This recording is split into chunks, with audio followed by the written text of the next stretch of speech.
Hello, wherever you are in the world. I'm coming to you live from Bruny Island and the Quarantine Station. Come for a visit with me. I'm walking up the hill now towards where the buildings for the Quarantine Station are located. But imagine, if you would, soldiers who survived the trenches of the First World War and all the horrors that went with that particular disaster, and they've almost reached home.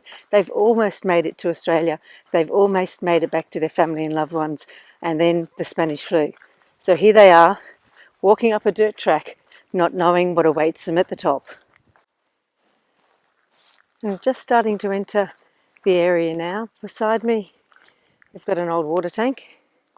There was a wallaby, but sadly it just took off as I arrived. A couple of the smaller buildings out there are one of the significant homes. It's still occupied. I'm reliably told by an older lady called Margaret, so we'll leave her in peace because we don't want to spread any germs in her direction. And then over here, looking at a very large grassy area and a great big shed.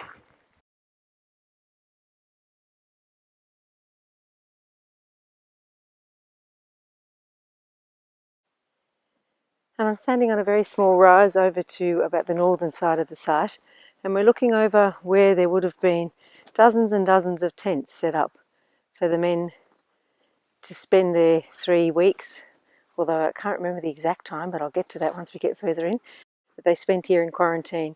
Looking down towards what were the original buildings, some medical supplies, some huts in the corner, and that first building that we came past, it was the Superintendents House originally. Beautiful views, and looking into the next bay, down there you can see glimpses of water for the water supply, and the next bay and out, of course, to the D'Entrecasteaux Channel, and that's the main island of Tasmania over in the distance. And I'm standing now in front of the mortuary, which unfortunately was used through the Spanish Influenza outbreak, and there are in fact several people that are buried on the site in bushland graves up to the rear of the building site here. Much like Australia is now, members of the public chose to wear masks, and, curiously, everything whiskey to increase sugar intake was tried. Publicans peddled their stock of medicinal brandy, whiskey and gin, advising the public that prevention is better than cure. I'm not sure our government's quite got round to saying that, but hey, whatever it took to keep the lads happy. You can see it's a really beautiful spot, and it turns out it was only a week that they had to spend in quarantine, so not as harsh as I thought. But it still must have been very hard, having endured that journey all the way across from England, Europe, back to here to find yourselves camping for a week. I'd like you to meet Bob and Judy, the current caretakers. Bob's going to tell us a little bit about the site. Welcome to the quarantine station. Behind me you'll see a display building which unfortunately is closed today because parks think that thumbing through the guest book might spread the coronavirus. I get that. If you turn around and look behind you, you'll find where the caretakers spend their 4 weeks that they're here. Which is you and your lovely wife Judy. The old doctor's house was built in the 1880s, and despite having a wood fireplace in it, it hasn't burned down yet. Behind me is the cleansing house, which was the entrance to the quarantine area. And if you see the 8-foot fence sections on either end, that fence went around the immediate green area that we see.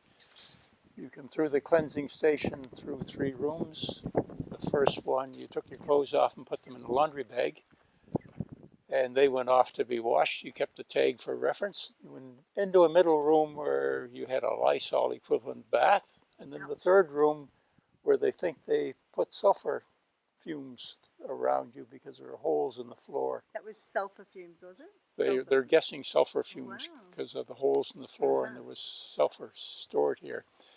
If you turn around to your left a little more and come into the display board, you'll see the doctor's house. And next to that was the hospital. So which the is hospital gone now. wasn't very big. The hospital wasn't big. If you scan a little bit to the left, you'll see the foundation of the hospital. And behind that is a morgue. Half of that building was morgue and half it was storage. Yep. Behind that is the caretaker's house, which up until recently has had a full-time resident as the widow of the last caretaker.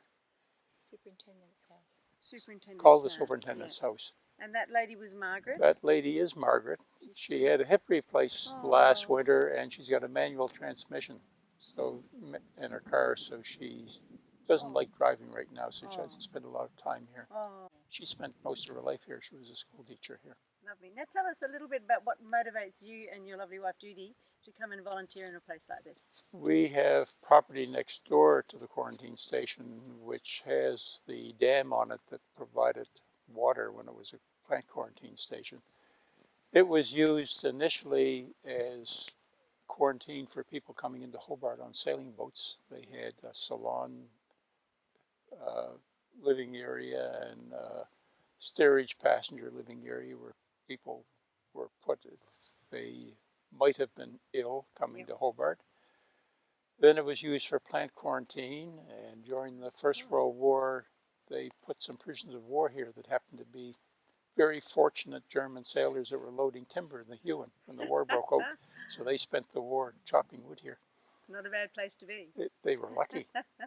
After the war, they put a lot of troops through here because of the Spanish flu pandemic. They rotated them through here and kept them a week at a time to make sure they didn't have the flu before they went home to wherever they were, wherever in Tasmania. A few soldiers from other places apparently, but mostly Taswegians that were here. And then it reverted back to plant quarantine. In the mid-80s, the plant quarantine was moved to Kingston and it was closed up. And a group of local people, the Friends of the Bruny Island Quarantine Station, politicked to get it open to show some of the history around here. So now it's open 12 months of the year, usually. Salamanca Market is closed tomorrow for the first time in 50 years. Very sad. This place is closed now for the first time since it was opened. Oh, I shouldn't be here? No, the area is open. Just the building is closed. Fair enough. Fair enough. It's been open for a few years now. I don't know how many, but maybe 5 or something like that. So people are free to wander around and look over the area. The placards are self-explanatory. It's great. You can come here and have a look and really feel like you're experiencing a little bit about what it must have been like for people being here. Not a bad place to be in quarantine. But nobody wants to be here 100 years ago. They're all happy they're here now rather than 100 years ago. Indeed. Thank you so much for your time, Bob. You are welcome. So there you go. There's a little tiny slice of history down here on Bruny Island in beautiful Tasmania. Hope you've enjoyed it, and I hope you're tucked up safe and sound wherever you are in the world. Thanks for joining me. Bye.